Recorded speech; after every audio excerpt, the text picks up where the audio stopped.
in un nuovo di mantenere questa riunione malgrado l'incidente inclusive e resilienti, con questi obiettivi: combattere gli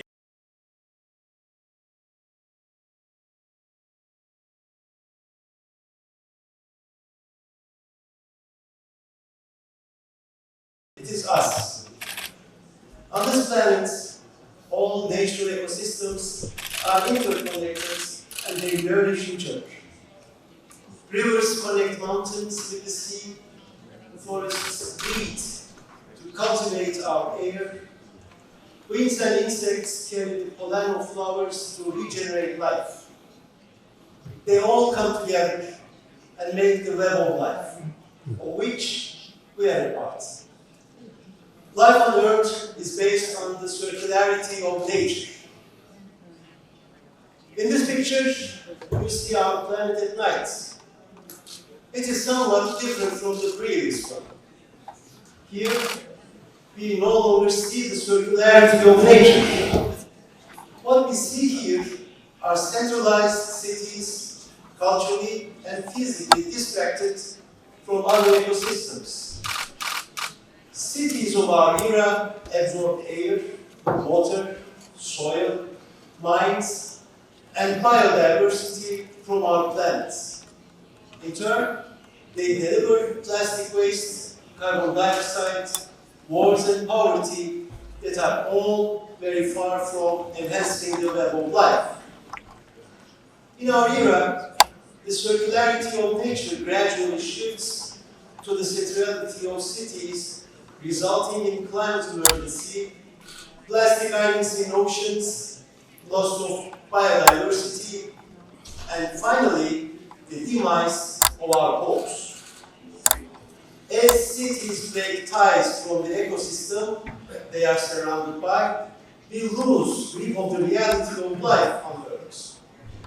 Having said this, I also believe that cities are the only solution to heal our world in crisis. 2007 was when, for the first time, more people in the world lived in urban areas than in rural landscapes. By 2021, 56% of the world's human population lives in urban areas, expected to increase to 68 by 2050. Where we stand as human civilization, we really cannot reverse this trend. There is not even a small possibility to disperse our urban population across natural ecosystems. There is only one way out. We have to make our cities function as part of our natural ecosystems. We need to find a firm answer to this crucial question. How will circularity in urban life be possible? As a mayor of a city with over 4 million inhabitants, I know that this is not an easy question. Yet, if we are sincere about sustaining our presence on this planet, we have to strongly challenge ourselves to move forward for the unusual. The fate of our fabulous cities cannot be acted as cancer cells of this spectacular globe. We have to be brave enough to develop our cities as spaces that act as an integral part of the web of life. This is what I call circular urbanism. First declared during the Culture Summit of UCLG at the Izmir in September 2021, circular culture is a progressive concept based on harmony. This concept considers culture as the mortar that binds a building together, or the drops of water that connect the roots and the branches of a tree. Whatever we do in our life, be it urbanism, science, art, or politics, it doesn't matter. Culture is present in all of them. Culture is the mortar that holds it all together, the sap of life. Therefore, I consider circular culture as the essence of circular urbanism. Circular culture rises on 4 pillars: harmony with nature, harmony with each other, harmony with the past, and harmony with the change. Nature is not an environment that surrounds humanity. It is the life itself. We cannot define nature as if we are at the center of it. We should admit that we are only a part of it. Today, we fail to develop cities that embrace nature as a whole.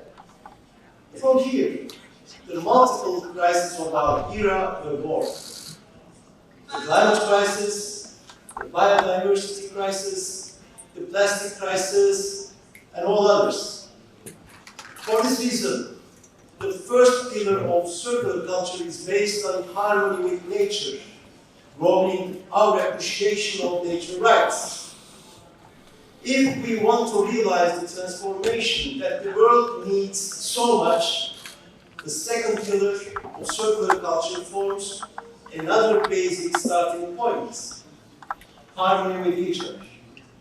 This means democracy that secures equal citizenship for all at every minute of life. The third pillar, harmony with the past, highlights that it is not possible to design the future of cities without attuning to multiple cultures of the past. In an ever-changing world, former civilizations worldwide have cultivated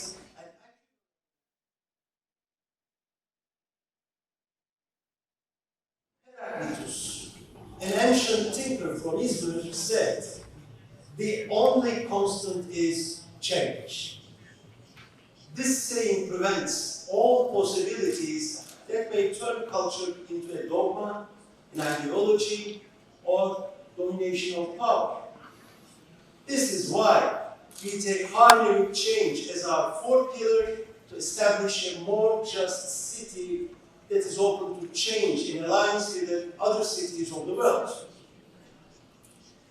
In a nutshell, circular culture goes beyond our daily practices that temporarily fix individual problems. Instead, it seeks a holistic transformation of our cities through fostering harmony between people and nature, as well as the past and the future.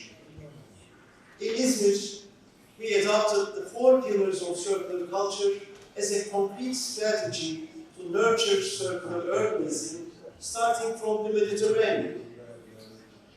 Numerous other local governments and networks across the world have also started to develop tools in support of cities with circular culture.